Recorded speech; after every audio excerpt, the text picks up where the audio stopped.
Hello guys, स्वागत है आप सबका हमारे यूट्यूब चैनल लर्नर्स प्लेटफॉर्म पर। I hope you all are fine. तो चलिए स्टार्ट करते हैं हमारा आज का टॉपिक। तो बच्चों, हमने क्लास 9 का चैप्टर 1 दो बैलों की कथा स्टार्ट कर दिया था। इसके हमने 2 पार्ट्स कंप्लीट कर लिए हैं। आज हम इसका पार्ट 3 कंटिन्यू कर रहे हैं। तो ये वीडियो देखने से पहले आप एक बार इसका पार्ट 1 एंड 2 ज़रूर देख लेना। अगर आप वो देख लेंगे तो फिर आपको ये अच्छे से क्लियर हो जाएगा ये पार्ट भी। तो चलिए स्टार्ट करते हैं। तो बच्चों, हमने जैसा कि पार्ट 1 और 2 पढ़ लिया है। तो पार्ट 1 में हमने क्या पढ़ा था, गधे के बारे में थोड़ा बताया गया था और बैल के बारे में ये बताया गया था कि जो बैल होता है वो गधे से थोड़ा कम बुद्धिहीन समझा जाता है। बैल का थोड़ा इंट्रोडक्शन दिया गया था। फर्स्ट पार्ट में ज़्यादा कुछ खास नहीं था और सेकंड पार्ट में हमें ये बताया गया था कि कैसे झूरी और काची के बैल होते हैं दो, हीरा और मोती, उन दोनों को कैसे झूरी का साला ले जाता है, परंतु जो बैल होते हैं वो वहाँ जाकर कुछ काम नहीं करते और झूरी को भी बहुत परेशान करते हैं। तो जिस वजह से वो भागकर वापस अपने मालिक के पास आ जाते हैं, परंतु अगले दिन फिर झूरी उन्हें लेकर चला जाता है और उनकी काफ़ी पिटाई वगैरह करता है। पिटाई कर कर ही उनसे काम निकलवाता है। तो आगे ये हमने सेकंड पार्ट में पढ़ लिया था इतना। तो आगे देखते हैं आगे क्या होता है। तो जैसा हमने सेकंड पार्ट में पढ़ा था कि वो दोनों भाग जाते हैं, तो किसी मटर के खेत में जाकर छुप जाते हैं और वहाँ पर खाते पीते हैं, मज़े करते हैं। तो उसी कहानी को आगे कंटिन्यू करते हुए बताया गया है। देखिए, अरे यह क्या, कोई सांड ढोंकता चला आ रहा है। तो वहीं मटर के खेत पर ही हैं वो दोनों बैल और वहीं से वो देख रहे हैं कि पहले उस खेत में कोई नहीं होता। वो दोनों आपस में अपना खाते पीते हैं और ऐश करते हैं। फिर अचानक उन्हें एक कोई सांड दिखाई देता है। तो उसी के बारे में बता रहे हैं कि अरे यह क्या, कोई सांड ढोंकता चला आ रहा है। हाँ, सांड ही है, आपस में बात कर रहे हैं। वह सामने आ पहुंचा। दोनों मित्र बगले झांक रहे थे। बच्चों, यहाँ पर बगले झांकने का मतलब क्या होता है कि मतलब उत्तर ना दे पाना। बगले झांकने का असल में अर्थ होता है उत्तर ना दे पाना। तो बगले झांकना यानी वो दोनों एक दूसरे को देख रहे थे। एक मतलब जो स्थिति बन गई थी उस स्थिति के बारे में समझ नहीं आ रहा था ये क्या हो गया, और एक दूसरे को मतलब कुछ बोल नहीं पा रहे थे।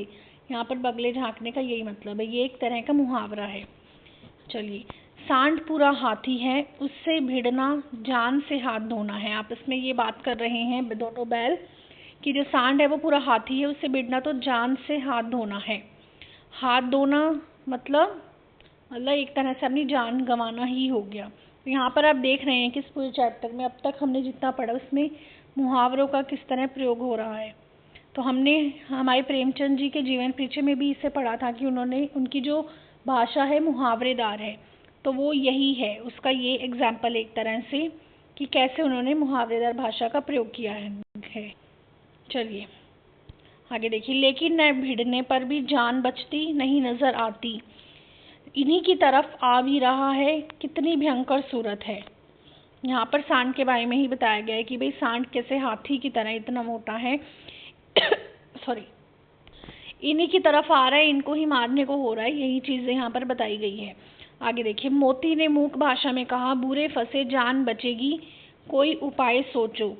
तो ये किसने कहा है? मोती ने कहा है कि क्या कहा? बुरे फंसे जान बचेगी, कोई उपाय सोचो। ये लाइन मोती कह रहा है।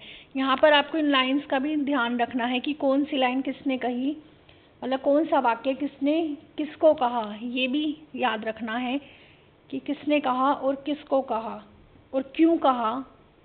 ये भी अगर यहाँ पर किसी चैप्टर में दिया तो वो भी आपको ध्यान रखना है। चलिए। हीरा ने चिंतित स्वर में कहा, अपने घमंड में भूला हुआ है, आरजू विनती न सुनेगा। तो ये लाइन कौन कह रहा है? हीरा कह रहा है। किस लिए कह रहा है? किसके लिए कह रहा है? सांड के लिए कह रहा है। हीरा मोती को कह रहा है किसके लिए? सांड के लिए कह रहा है कि मतलब ये जो सांड है ये अपने घमंड में है इस वक्त, और वो आरजू विनती तो नहीं सुनेगा। अगर हम उससे कोई विनती करेंगे तो वो नहीं सुनेगा। विनती करने से हम नहीं बच सकती। भाग क्यों ना चले, भागना कायरता है। तो यहाँ पर ये भाग क्यों ना चले, ये पढ़कर आपको पता चल रहा होगा ये लाइन कौन कहेगा? मोती ने कहा है कि भाग क्यों ना चले, तो भागना कायरता है। तो फिर यही मरो बंदा तो 9 2 11 होता है, बंदा तो 9 2 11 होता है, ये मुहावरे का प्रयोग किया गया है। 9 2 11 होना यानी भाग जाना, ठीक है। और जो दौड़ाए, तो फिर कोई उपाय सोचो जल्द, ये आपस में इनकी बातचीत चल रही है, ठीक है, हीरा और मोती की। उपाय यही है कि उस पर जने उपाय यही है कि उस पर दोनों जने एक साथ चोट करें। मतलब अब वो ये सोच रहे हैं कि हम दोनों मिलकर ही उसका मुकाबला करें। मैं आगे से रगेदता हूँ, तुम पीछे से रगेदो।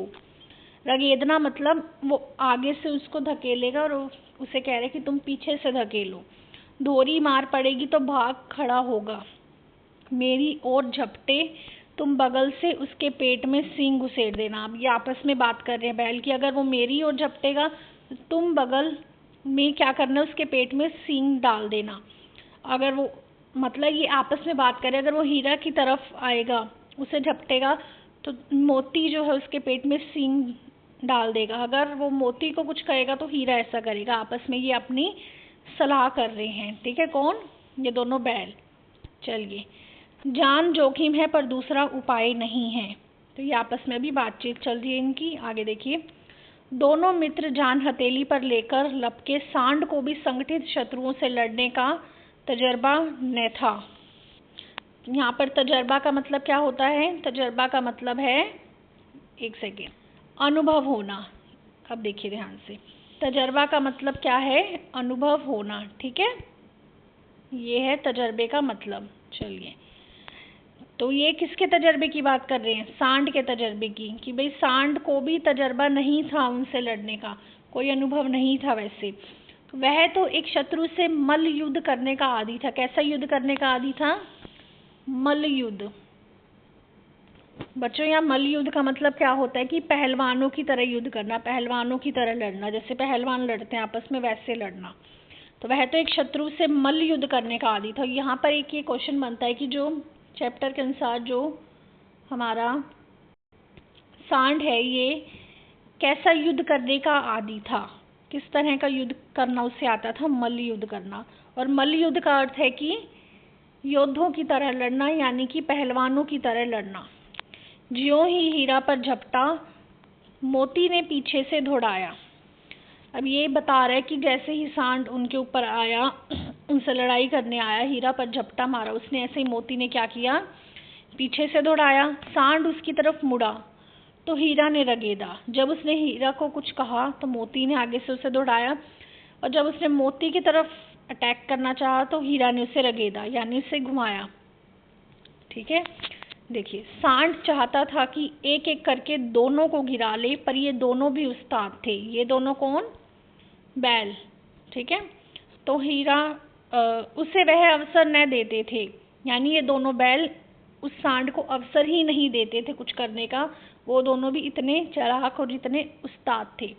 एक बार सांड झल्लाकर हीरा का अंत कर देने के लिए चला कि मोती ने बगल से आकर पेट में सींग भोंक दिया, ठीक है।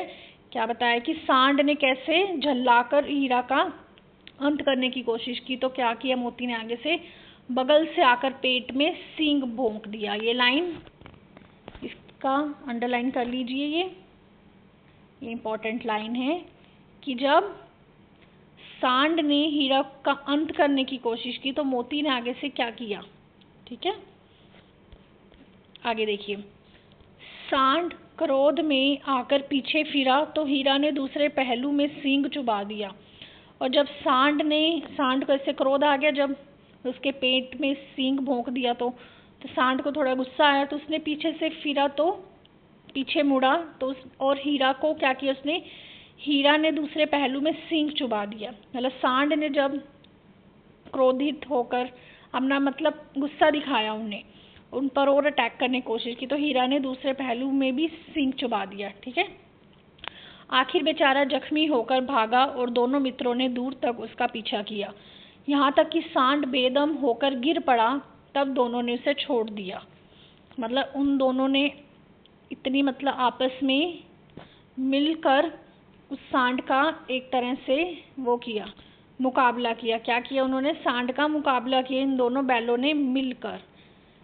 और यही बताया है आगे कि उन्होंने किस तरीके से इस पूरी लाइन में उन्होंने यही बताया कि उन्होंने किस तरीके से मुकाबला किया सांड का। ठीक है, और फिर आगे ये बताया कि कैसे उन्होंने मुकाबला करके लास्ट में मतलब सांड भी बेदम हो गया। मतलब उनके मुकाबले से सांड पर क्या असर पड़ा, वो भी लास्ट में बेचारा बेदम हो गया और बेदम होकर गिर पड़ा। और जब वो बेदम हो गया, हिम्मत नहीं रही उसमें लड़ने की, तभी उन्होंने उस सांड को छोड़ा, नहीं तो तब तक वो पूरा डटकर मुकाबला करते रहे। चलिए, दोनों मित्र विजय के नशे में झूमते चले जाते हैं। विजय का मतलब है विजय होना, यानी कि जीतना। उन दोनों ने सांड को किस तरीके से हराया वो यहाँ पर दिखाया, तो मतलब वो दोनों जीत गए। तो वही बताया कि दोनों जब जीते, दोनों की जब विजय हुई तो नशे में झूमते चले जाते, मतलब उनको किसी चीज़ का ख्याल नहीं रहा और खुश होते रहे कि हम जीत गए। मोती ने अपनी सांकेतिक भाषा में कहा, मेरा जी तो चाहता है कि बच्चा को मार ही डालूं। हीरा ने मतलब अच्छा, यहाँ पर किस बच्चे की बात कर रहे हैं? उसी की बात कर रहे हैं, सांड की। मतलब इतना बेदम हो गया, उसको कह रहा है कि इस बच्चे को मार ही डालूं, मेरा तो ये मन कर रहा है। कौन कहता है?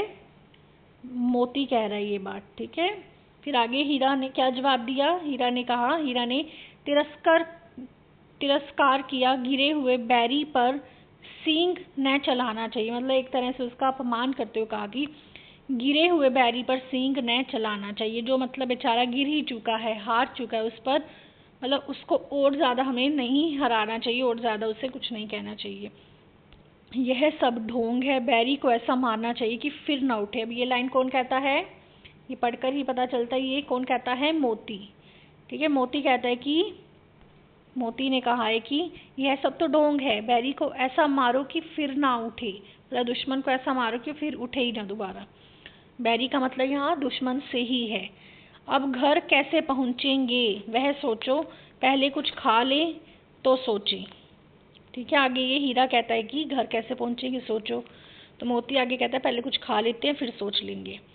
तो सामने मटर का खेत था ही, मोती उसमें घुस गया। हीरा मना करता रहा पर उसने एक ना सुनी।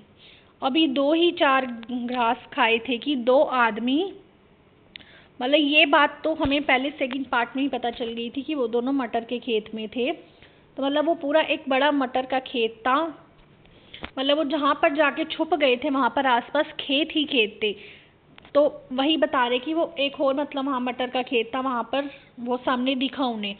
तो मोती ने क्या किया, वो उस मटर के खेत में चला गया, वहाँ पर घुस गया। हीरा ने मना किया, हीरा मना करता रहा पर उसने एक ना सुनी। अभी 2 ही 4 घास खाए थे।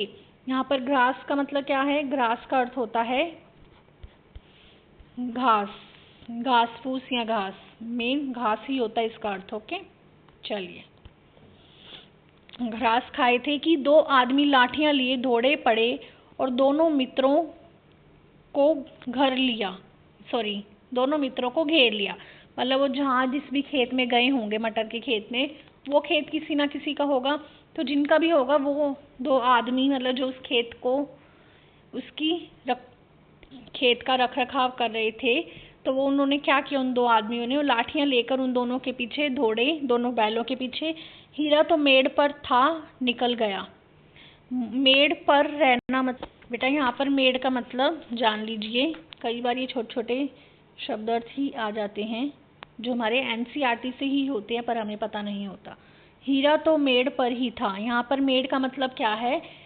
मेड़ मतलब ये खेत की मेड़ है, कोई मेड़ इंग्लिश का कोई वर्ड या मेड़ नहीं है। मेड़ का मतलब खेत की मेड़ है, जो क्या है, खेती में उपयोग की जाती है। किस लिए उपयोग की जाती है? वो इसलिए उपयोग की जाती है कि जब हम भूमि को बांटते हैं तो भूमि को बांटने के लिए मेड़ का उपयोग किया जाता है। ठीक है, भूमि को बांटने के लिए, डिवाइड करने के लिए मेड़ का उपयोग किया जाता है। और अगर कोई पानी वगैरह रोकना हो, खेतों में पानी आने से रोकना हो, तो उसके लिए भी मेड़ का उपयोग किया जाता है। तो मतलब मेड़ कुछ खेत से रिलेटेड होता है जिसके हेल्प से पानी को आने से रोका जाता है और भूमि को एक तरह से, जो भूमि होती है वो खेत की, उसको एक तरह से डिवाइड किया जाता है। ओके, चलिए, तो हीरा तो मेड़ पर था, निकल गया। मोती सींचे हुए खेत में था। मोती सींचे हुए खेत में था। ठीक है, तो यहाँ पर क्वेश्चन भी बन सकता है कि भाई जब दो आदमी लाठियाँ लेकर उन बैलों के पीछे दौड़े उन्हें मारने के लिए, पकड़ने के लिए, तो हीरा उस वक्त कैसे निकला या कहाँ पर था? हीरा मेड़ पर था और मोती सींचे हुए खेत में था। ठीक है, हीरा मेड़ पर था, मोती सींचे हुए खेत पर था, ये चीज़ ध्यान रखनी है।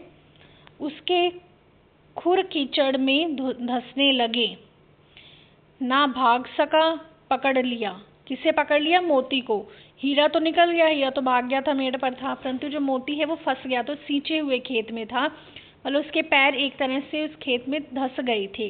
मतलब वहाँ पर जैसे खेत थे, पानी वगैरह होगा, गीला था, तो उस गीले में उसके पैर वहीं पर फंस गए, धंसने लग गए नीचे कीचड़ में, और वो भाग ना सका। और पकड़ा लिया, मतलब पकड़ लिया, यानी उसे पकड़ लिया। हीरा ने देखा संगी संकट में है। संगी यहाँ कौन है? संगी का मतलब है कि जो संगी साथी, जो हमारा, जैसे वो उसका फ्रेंड है तो उसका साथी है एक तरह से, जैसे संगी साथी होता है, ये वही उसी संगी की बात की गई है, संगी साथी वाला।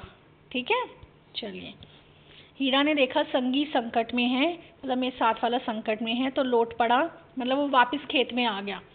फंसेंगे तो दोनों फंसेंगे, रखवालों ने उसे भी पकड़ लिया। तो हीरा ने, मतलब हीरा की ये सोच थी कि अगर फंसेंगे तो हम दोनों ही फंसेंगे, कोई एक बचेगा और एक फंसेगा, ऐसा नहीं है। अगर मोती फंस गया है, वो पिट रहा है, तो मैं भी उसके साथ रहूँगा, जो होगा हम दोनों के साथ ही होगा। कहने का यही मतलब है यहाँ पे। और रखवालों ने, मतलब जो रखवाले, मतलब जो वहाँ के खेतों की रखवाली कर रहे थे दो लोग। कौन कर रहे थे? ये दो आदमी। तो इन्होंने पकड़ा था ना, तो इन्होंने हीरा को पकड़ लिया। तो जब हीरा और मोती खेत में घूम रहे थे, मस्त घूम रहे थे, खा पी रहे थे, जो भी है, तो कौन रखवाली कर रहा था खेत की? ये दो आदमी। कौन रखवाली कर रहा था? वो दो आदमी। या फिर खेत में जो रखवाली कर रहे थे वो कौन थे? ये क्वेश्चन बन सकते हैं। वो कौन थे? एक रखवाला था कोई, दो आदमी थे, दो औरतें, मतलब कुछ भी क्वेश्चन आ सकता है। वो दो रखवाले थे। ठीक है, चलिए। तो उन्होंने इन दोनों को पकड़ लिया। प्रातःकाल दोनों मित्र कांजी हाउस में बंद कर दिए गए। तो जब दोनों को पकड़ा तो उन्होंने कहाँ बंद कर लिया? कांजी हाउस में। ठीक है, फिर क्वेश्चन बनता है कि रखवालों ने जब इन दोनों को पकड़ा, बैलों को, तो पकड़ कर उनको कहाँ बंदी बनाया, कहाँ पर बंद कर दिया गया? कांजी हाउस में। ठीक है, अब ये कांजी हाउस क्या होता है ये हम अपने नेक्स्ट पार्ट में पढ़ेंगे। आई थिंक ये ख़त्म हो चुका है आपका। हाँ जी, तो ये आपका पार्ट 3 फिनिश हो गया है। कल हम इसका पार्ट 4 करेंगे। वैसे इसके बारे में जान लेते हैं थोड़ा। कांजी हाउस का मतलब ये होता है जहाँ पर पशु पक्षियों को रखा जाता है। कांजी हाउस एक तरह से क्या होती है? पशुशाला। ठीक है, जैसे गौशाला होती है जहाँ पर गायों को रखा जाता है, उनका रख रखाव किया जाता है, ऐसी पशुशाला भी होती है। मतलब कांजी हाउस जहाँ पर बहुत सारे पशु होते हैं, पशुशाला। ठीक है, तो ये हम इसके बारे में आगे नेक्स्ट पार्ट में कंटिन्यू करेंगे। तो बच्चों आज के लिए इतना ही। आपका 3rd पार्ट फिनिश हो चुका है। कल हम इसका 4th पार्ट स्टार्ट करेंगे। तो चलिए मिलते हैं हमारी नेक्स्ट वीडियो में। आज के लिए इतना ही। अगर आपको ये वीडियो अच्छी लगी हो तो लाइक, शेयर एंड सब्सक्राइब करना बिल्कुल भी मत भूलना। तो इसको जितना ज़्यादा हो सके उतने ज़्यादा से ज़्यादा इसे शेयर कीजिए।